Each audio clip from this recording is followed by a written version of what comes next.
सलाम नमस्कार आदाब दोस्तों। चलिए देश और दुनिया की खबरों पर नजर डालते हैं जिनका पूरी दुनिया इंतजार कर रही है और आपको जानना बेहद जरूरी है, क्योंकि केंद्र सरकार के बड़े फैसलों से लेकर के राजनीति की उस सच्चाई को जानना आपको बहुत जरूरी है जिसको अक्सर करके ये गोदी मीडिया कभी नहीं दिखाएगा। हम आपको दिखाएंगे विस्तार से। सच जानने के लिए खबरों को अंत तक जरूर देखिएगा। अगर आपके घर में कोई महिला है, बहन, बेटी है, पुरुष है जो सरकारी योजनाओं से जुड़ी हुई है तो उनको इन खबरों के बारे में पता होना जरूरी है। खबरों के साथ साथ उन योजनाओं से जुड़ी अपडेट हम आपको बताएंगे जो सरकार ने आम नागरिकों को करने को कहे। अगर कोई नागरिक समय रहते उन कार्यों को पूरा नहीं करता तो बाद में उसको दिक्कतों का भी सामना करना पड़ सकता है। ध्यान से सुनिएगा और ध्यान से समझिएगा। चलिए अब शुरुआत करते हैं आज की इस बुलेटिन की। लेकिन क्या आप हमसे नाराज हैं? लगातार आप हमारी वीडियो देख रहे हैं, ना वीडियो को लाइक करते हैं, ना चैनल को सब्सक्राइब करते हैं, जो कि आपका 1 सेकंड का काम होता है और हमें सच दिखाने की ताकत देता है। बहरहाल आपकी मर्जी। चलिए अब शुरुआत करते हैं आज की इस बुलेटिन की फटाफट अंदाज में। दोस्तों, क्या आपने वह खबर नहीं सुनी कि सरकार की सबसे बड़ी बैसाखी? चंद्रबाबू नायडू हुए भाजपा से नाराज।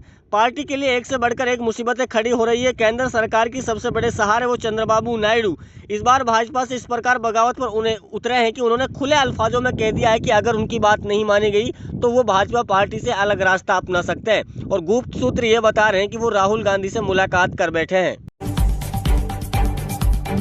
अब अगला अपडेट देखिए साथियों। राहुल गांधी की बढ़ने वाली है मुश्किलें। पीएम मोदी और गृह मंत्री अमित शाह पर अभद्र टिप्पणी मामले में बड़ा मामला दर्ज हो गया है। सत्ता पक्ष और आरोप लगा रहा है कि ऐसे में राहुल गांधी के नाम बीजेपी कार्यकर्ताओं ने मामला दर्ज करते हुए कहा है कि उन्होंने कांग्रेस पर अराजकता फैलाने और भाईचारा खराब करने जैसे गंभीर आरोप लगाए। उन्होंने इस मामले में तत्परता दिखाते हुए बड़ी कार्रवाई की मांग की है।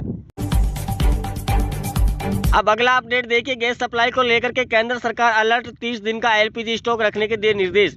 पश्चिम एशिया में बढ़ते तनाव और हार्मुज से जुड़ी अनिश्चितताओं के बीच में केंद्र सरकार ने देश की ऊर्जा सुरक्षा को लेकर के बड़ा कदम उठाया है। सरकार ने तेल एवं गैस कंपनियों को कम से कम 30 दिन की जरूरत के बराबर एलपीजी स्टॉक तैयार रखने के निर्देश दिए हैं। पीएम मोदी की विदेश नीति पर उठे सवाल। अपने ही फैसले पर फंसी भाजपा। खबर आ रही है कि बीजेपी पार्टी के कद्दार नेता सुब्रमण्यम स्वामी और बीजेपी के सबसे बड़ी मुसीबत खड़ी कर दी है। सुब्रमण्यम स्वामी ने आरोप लगाया कि प्रधानमंत्री मोदी के खिलाफ चीन के पास ऐसे सबूत हैं, अगर चीन उनको गलती से भी उजागर कर देता तो प्रधानमंत्री मोदी किसी को मुंह दिखाने लायक नहीं बचेंगे। यह बयान ऐसे समय में आया जब प्रधानमंत्री मोदी की सदस्यता भी रद्द हो सकती है और उस पर कड़ा सवाल खड़ा हो गया है। यूपी बिहार समेत कई राज्यों में मौसम का कहर। आंधी, बारिश और बिजली गिरने से 48 की मौत।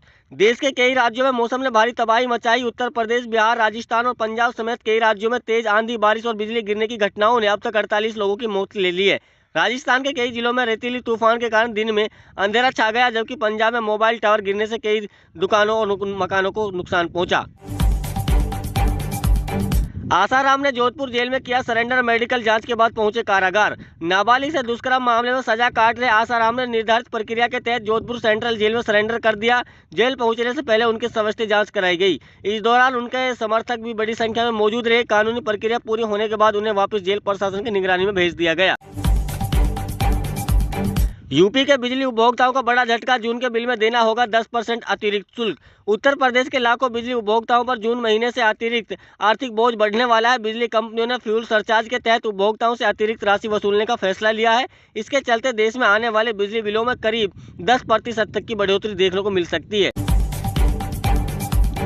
मोदी कैबिनेट का बड़ा फैसला। राशन व्यवस्था होगी हाईटेक। केंद्र सरकार ने देश के 80 करोड़ राशन लाभार्थियों को बड़ी राहत देते हुए सार्वजनिक वितरण प्रणाली को आधुनिक बनाने के लिए 25,530 करोड़ रुपए की आर्थिक पीडीएस योजना को मंजूरी दे दी है, जिससे राशन वितरण व्यवस्था पारदर्शी होगी, डिजिटल होगी। सरकार का दावा है कि इससे राशन चोरी और कालाबाजारी पर भी लगाम लगेगी।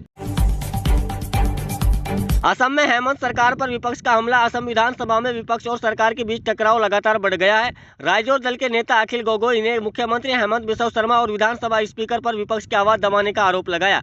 गोगोई ने कहा है कि विधानसभा में विपक्ष के साथ अपमानजनक व्यवहार किया गया और लोकतांत्रिक मूल्यों को कमजोर किया गया। ओवैसी का बड़ा बयान। बोले नमाज और अजान के मुद्दे जानबूझकर बनाए जाते हैं। प्रमुख असाउद्दीन अवैसी ने एक बार फिर धार्मिक मुद्दे को लेकर के तीखी प्रतिक्रिया दी। उन्होंने कहा कि नमाज और अजान को लेकर के बेवजह विवाद खड़ा किया जाता है, जबकि देश के सामने कहीं अधिक गंभीर मुद्दे नहीं है। ओवैसी ने कहा कि यदि सार्वजनिक स्थानों पर धार्मिक गतिविधियों को लेकर के समान नियम लागू किए जाते हैं तो सभी धर्मों के जुलूस और आयोजनों पर भी समान मापदंड लागू होना चाहिए। पश्चिम बंगाल में अभिषेक बनर्जी के कार्यक्रम में बड़ा हंगामा, सुरक्षा व्यवस्था पर उठे सवाल। पश्चिम बंगाल में एक राजनीतिक कार्यक्रम के दौरान तृणमूल कांग्रेस नेता अभिषेक बनर्जी के साथ धक्का मुक्की और विरोध प्रदर्शन की घटना सामने आई। कार्यक्रम स्थल पर नारेबाजी और अफरा तफरी के बीच सुरक्षा व्यवस्था को लेकर भी सवाल उठने लगे। घटना के बाद राजनीतिक माहौल गर्मा गया। भारतीय कृषि निर्यात को दोहरा झटका, चीन ने चावल लौटाया, जापान ने आमों पर लगाई रोक। भारतीय कृषि निर्यात क्षेत्र को बड़ा झटका लगा है। चीन ने भारतीय चावल की खेप वापस लौटा दी है, जबकि जापान ने भारतीय आमों की खेप पर रोक लगा दी है। वहीं चीन ने चावल में जेनेटिकली मॉडिफाइड तत्व मिलने का दावा किया है। किसानों ने इस पर चिंता जताते हुए सरकार से तत्काल हस्तक्षेप की मांग की है। बिहार की राजनीति में बयानबाजी तेज है। भाजपा में शामिल होते ही ऋतु जायसवाल का तेजस्वी यादव पर हमला। बिहार की राजनीति में आरोप प्रत्यारोप का दौर लगातार जारी है। भाजपा में शामिल होने के बाद ऋतु जायसवाल ने राजद नेता तेजस्वी यादव पर तीखा हमला बोला। उन्होंने कहा कि परिवार और संगठन के भीतर कई सवाल ऐसे हैं जिनका जवाब जनता जानना चाहती है। ऑपरेशन सिंदूर 2 की तैयारी, सेना प्रमुख बोले हर चुनौती से निपटने को तैयार है तीनों सेनाएं। भारतीय सेना ने भविष्य की सुरक्षा नीतियों को देखते हुए अपनी तैयारियां तेज कर दी है। सेना प्रमुख जनरल उपेंद्र द्विवेदी ने कहा कि देश की तीनों सेनाएं किसी भी परिस्थिति में निपटने के लिए 24 घंटा तैयार है। उन्होंने संकेत दिया कि मौजूदा संघर्ष विराम को स्थायी समाधान नहीं माना जा सकता और सुरक्षा एजेंसियां हर संभावित खतरे पर लगातार नजर बनाए हुए हैं।